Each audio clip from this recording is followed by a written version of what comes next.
దినాన్ని నేను ఇక్కడ కళ్ళచెరువు ప్రాంతంలో ఒక పాస్టర్ ఓసన్న రాంబాబు అంట. ఓసన్న రాంబాబు ఇక్కడ మన ముండూరు ప్రాంతంలో కూడా వచ్చాడంట. ఇక్కడికి ఈ ప్రాంతంలో కూడా వచ్చాడంట. తనకు భార్య ఉంది, పిల్లలు ఉన్నారు. 14 సంవత్సరాల పాపని మరి వాడు పాడు చేశాడంటే వాడిని ఏమనుకోవాలి? ఇక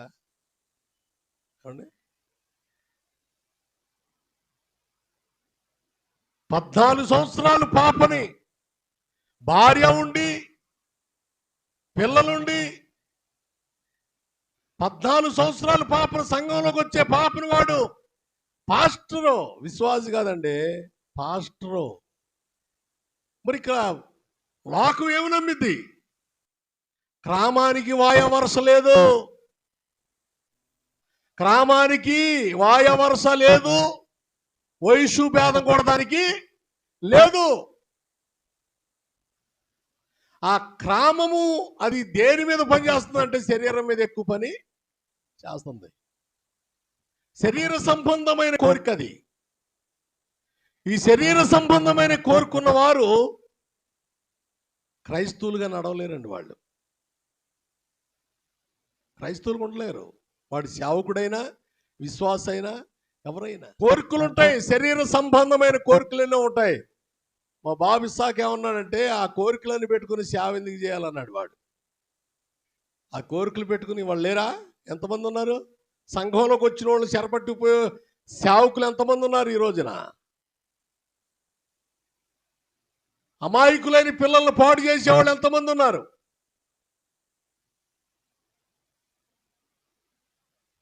క్రామ కోరిక. ఏంటంటది? క్రామ కోరిక. ఎక్కడుంది ఈ క్రామం అనేది? చూడండి, రోమీయులు రాసిన పత్రిక 6వ అధ్యాయము 12వ వచనం. త్వరగా చదవండి. కుటుంబాలు ఎందుకు పాడవుతున్నాయో, సంఘాలు ఎందుకు పాడవుతున్నాయో, శావుకులే ఎందుకు పాడవుతున్నారో ఇప్పుడు ఈ మాట మనం జ్ఞాపకం చేద్దాం.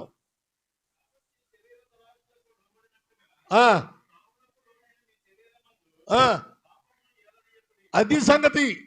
ఏమన్నాడు అక్కడ? చదవండి మళ్ళీ ఆ మాట. మీ శరీరము మీద పాపమును. ఇప్పుడు శరీరం మీద ఏది నిలబడి చేస్తుంది?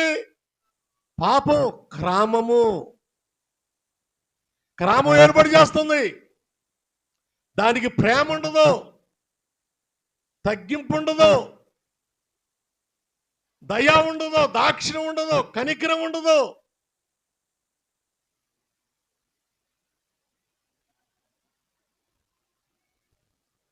ఆ స్త్రీ కడుపును పుట్టి ఆ స్త్రీనే ఆశించేటట్టు చేస్తుంది అది ఆ క్రామం. స్త్రీ లేనిదే ప్రపంచం ఈ రోజున లేదు. స్త్రీ వల్ల ప్రభు ముందే చెప్పాడు, నరుడు ఒంటరిగా ఉండటం మంచిది కాదని చెప్పి ఆదాములో ఉండి స్త్రీగా చేసి ఆ స్త్రీ ద్వారా సంతాన వృద్ధి కలగాలని దేవుడు మొట్టమొదటిగానే ఆశీర్వదించాడు. స్త్రీని ఈ రోజున గౌరవించట్లా సమాజం. స్త్రీ చాలా విధిగా ఉండాలండి. కొంతమంది స్త్రీలు కూడా ఉంటారు, అందరు స్త్రీలు కదా ఉంటారు, పరిశుద్ధమైన స్త్రీలు ఉన్నారు, కొంచెం క్రమము లేక తిరుగుతున్న స్త్రీలు కూడా ఉన్నారు.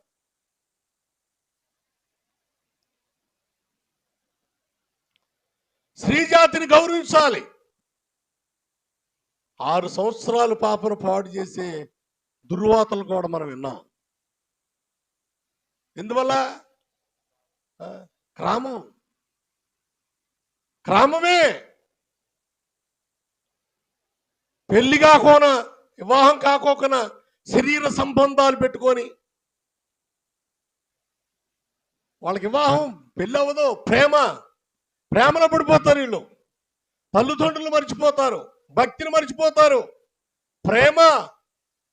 వీడంటాడు నువ్వు లేనిదే నేను లేను అంటాడు వీడు. ఆ పిల్లకేం తెలీదు, ఆ ఆడపిల్లకి.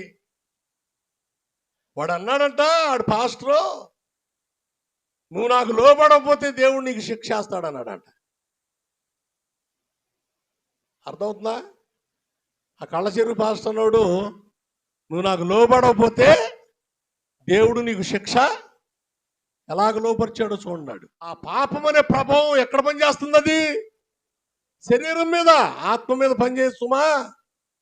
మీరు బాగా గమనించండి, ఆత్మ మీద పాపానికి అధికారము లేదు, కానీ శరీరాన్ని బట్టి ఆత్మ శిక్షను అందవలసిన పని ఉంది. అర్థమవుతుందా? శరీరాన్ని బట్టి దేనికి శిక్ష? ఆత్మకు. శరీరానికి ఆత్మకి ఏమైనా సంబంధం ఉందా? ఏమండే? ఏం సంబంధం లేదు. శరీరం ఇక్కడే పడి చేస్తుంది, ఇక్కడే ఉంటాయి, మట్టి మళ్ళీ తిరిగి మట్టిలోనే. శరీరంలో ఉన్న కోరికలను బట్టి ఆత్మ నలిగిపోతుందంట. ఏమి నలిగిపోతాయి? ఆత్మ. ఈ ఆత్మ అక్కడికి వెళ్ళాలి.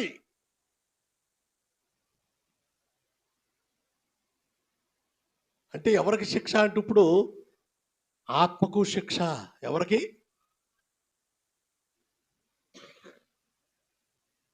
ఆత్మకు శిక్ష. శరీరము కుమారుడైతే, నీలో ఉన్న ఆత్మ నీకు తండ్రి అయితే నీ ఆత్మకు శిక్ష.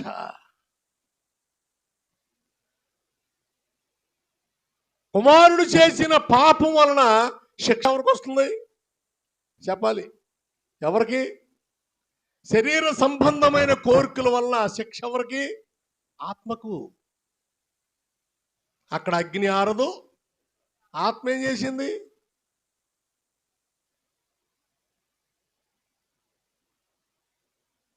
ఆత్మ పరిశుద్ధమైందని బైబిల్లో ఉంది. ఆత్మ ఫలములు ఇలా ఉంటాయని బైబిల్లో ఉంది. ఆత్మ పరలోకం నుండి వచ్చిందని బైబిల్లో ఉంది. ఆత్మకు పాపం లేదని బైబిల్లో ఉంది. మరి పాపం దేన్ని ఏర్పడి చేస్తుందంటే శరీరాన్ని, ఆత్మ కాదు.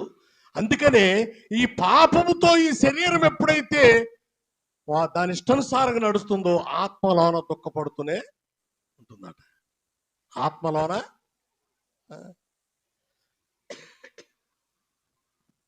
చాలా జాగ్రత్త తెలుపులారా. ఈ పాపం అంతా విచ్చలవిడిగా దాని కోరికలను, ఆడపిల్లలను పాడు చేసేవారు కూడా. క్రమము కోరికది. ఒక్క బిడ్డ మీద, ఒక్క ఆడపిల్ల మీద ఎంతమంది అండి? దేనివల్ల ఈ సమాజం ఇలా అవుతుంది? ఈ రోజున ఈ యవనస్తులు ఎందుకు ఇలా తయారవుతున్నారు అనంటే సినిమాల వల్ల. సెల్లలు ఏంటంటాయి? సినిమాలు లేతే వాడు మొహం మీద సెల్లేగా, సెల్లలు పెట్టుకుని చూస్తున్నాడు. అందుట్లో ఏమేమి వస్తున్నాయో వాడికి. అపవాది సెల్ల ఒకటి పెట్టింది, టీవీ పెట్టేసింది, అందుట్లో రకరకాలు. అట్లో వచ్చే వాటి మీద చట్టం ఎవడు తీసుకుంటున్నాడు? స్త్రీని ఈ రోజున గౌరవిస్తుందండి సమాజం. వీడు మగవాడు ఉప్పు తీసుకొని తిరుగుతాడు. వాడు ఉప్పు తీసుకొని తిరిగినా వాడు ఏమన్నా స్త్రీ ఉప్పు తీసుకొని తిరిగిదా?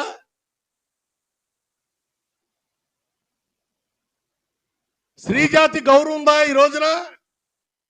లేదు. ఆ స్త్రీ వేసుకునే వస్త్రాలు ఎటువంటి వస్త్రాలు?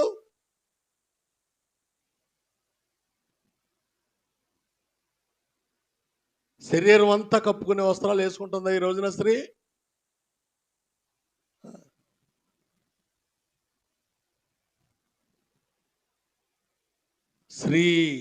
స్త్రీ యొక్క గౌరవాన్ని సమాజం పాడు చేసేస్తుంది.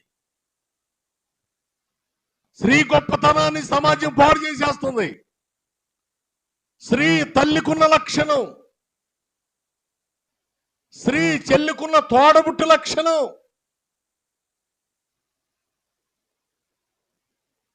స్త్రీ ఈ సమాజంలో జనాంగాన్ని తీసుకొచ్చిన గొప్పతనం. అటువంటి స్త్రీని ఈ సమాజం గుర్తెరగట్లే ఈ రోజున.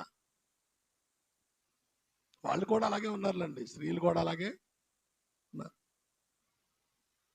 పాపం పాపం పాపం పాపం విచ్చలవిడిగా. క్రామం అనే కోరిక. ఏంటంటే అది క్రామం అనే కోరిక. వీడు బైబిల్ పట్టుకుంటాడు, వాక్యం చెప్తాడు, ప్రార్థన చేస్తాడు. వాడు తెలుసంట ఆ కళచేరు నుంచి వచ్చిన వాడికి మండూరులో చాలా మంది తెలుసు అంట.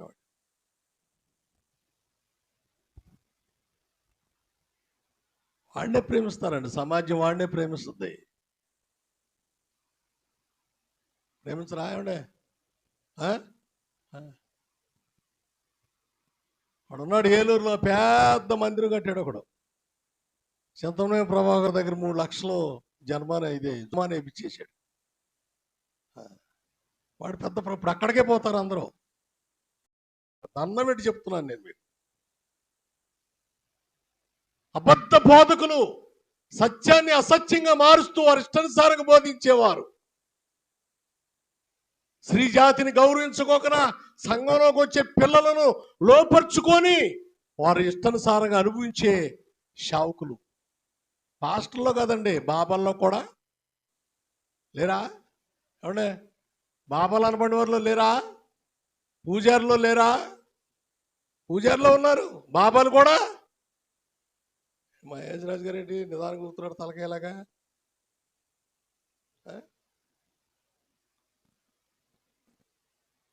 అందరిలో ఉన్నారు. ఎందుకు ఇలా ఉన్నారు అంటే గ్రామము. ఏంటి చెప్పండి? అది గ్రామం. తప్పు చేయని మానవుడు ఎవడో లేడండి, అందరూ తప్పు చేసిన వాళ్ళే. కానీ ఆ తప్పు దిద్దుకున్న తర్వాత మళ్ళీ తప్పు చేయకూడదు. అది మెయిన్. మనం చేయవలసింది ఏంటంటే, పాపం లేని మానవుడు ఎవరో లేరు, అందరూ పాపం చేసిన వాళ్ళే. కానీ యేసుక్రీస్తు ప్రభువును తెలుసుకున్న తర్వాత మన కొరకు మన పాపముల నిమిత్తమై ఆయన ప్రాణం పెట్టి ఆయన రక్తంలో కడగబడిన తర్వాత మరలా మన పాపం చేయకూడదు. అది మన సాక్ష్యం దేవునామానికి మహిమ వచ్చేటట్టుగా ఉండాలి. దేవునామానికి మహిమ కలుగును గాక. హల్లెలూయా, హల్లెలూయా. మన సాక్ష్యం దేవునామానికి మహిమకరంగా ఉండాలి. ఏమండి? విశ్వాస తప్పు చేసిందంటే వాళ్ళకి ఏదో తెలియ తప్పు చేసిన పాస్టర్లు చేస్తుంటే ఎలాగండి? వేల సంఘాలు ఉన్నోళ్ళే చేస్తుంటే ఎలాగా? మరి వాళ్ళకి బుద్ధి చెప్పేది ఎవడో? ఎవరు చెప్పాలి బుద్ధి? సర్ప సంతానమా, రాబోయే ఉగ్రత నుంచి తప్పించుటకు మీకు బుద్ధి చెప్పేవాడు ఎవడో? ఎవడు చెప్పాలి ఆయనకు బుద్ధి? ప్రభు చిత్తం అయితే రాబోటి కూడా చెప్పాలా. దేవునికి స్తోత్రం కలుగును గాక. హల్లెలూయా. నీకు అదే బైబుల్, నీ దగ్గర ఉంది బైబుల్ అదే, నా దగ్గర ఉంది కూడా. నీ సంఘాలు నాకు అవసరంలా, నీ సంఘాలు చూడండి. నేను బైబుల్ వాక్యాన్ని బట్టి నడుద్దాం. దేవునికి స్తోత్రం కలుగును గాక. హల్లెలూయా. నువ్వు జర్జే కారులో తిరిగినా, ఎటువంటి కారులో తిరిగినా వాక్యానుసారంగా నీ బ్రతుకు నా బ్రతుకు లేకపోతే రేపొద్దున దేవుడు నీకు నాకు శిక్ష వేస్తాడు. సంఘాలను పాడు చేసేది మనమే. సంఘాలని సరిచేయకోకుండా, సంఘాలని నిలబెట్టుకోకుండా, సంఘం రేపొద్దున ప్రభు యొక్క మార్గములో ఎత్తుబాటు అనే యొక్క జీవితంలో మనం అడ్డుకట్టుకోకుండా చేయకపోవటానికి అడ్డుబండలము పాస్టర్లే. నువ్వైనా నేనైనా ఎలా ఉండాలంట? కరెక్ట్గా ఉండాలి. దేవుని నామానికి మహిమ కలుగునుగా. పిలుపు లేని వాళ్ళు అంటే వీళ్ళు, దేవుని పిలుపు లేని సేవకులు వీళ్ళు అంతే. ఊరినే బైబిల్లో 4 మాటలు నేర్చుకుంటారు, వచ్చి చెప్పుకుంటూ వెళ్ళిపోతారు. ఇక అంతే. వీళ్ళకి కోరికలు సావు, శరీర కోరికలు సావు, శరీర సంబంధమైన కోరికలు సావు, లోక సంబంధమైన కోరికలు సావు వీళ్ళకి. అందుకని ఇలా చేస్తారు వాళ్ళు. దేవుని నామానికి అవమానం తెచ్చేటట్టుగా చచ్చిపోవాలండి. దేవుని సేవకుడు ప్రభు సిలువ మోసిన తర్వాత సేవకుడైన విశ్వాసాన్ని ఏమైపోవాలంటే, ఏమైపోవాలి చెప్పాలి? చచ్చిపోవాలి. దేవుని నామానికి మహిమ కలుగును గాక. సావాలా బ్రతకాలా? ఈ లోక సంబంధమైన కోరికలు చంపేయాలి, శరీర సంబంధమైన కోరికలు చంపేయాలి, ఈ లోక సంబంధమైన స్నేహాలు చంపేయాలి. దేవునికి విరోధమైనది ఏది కూడా మనలో ఉండకూడదు. వాటిని అన్నిటి చంపేయాలి, చంపాలి.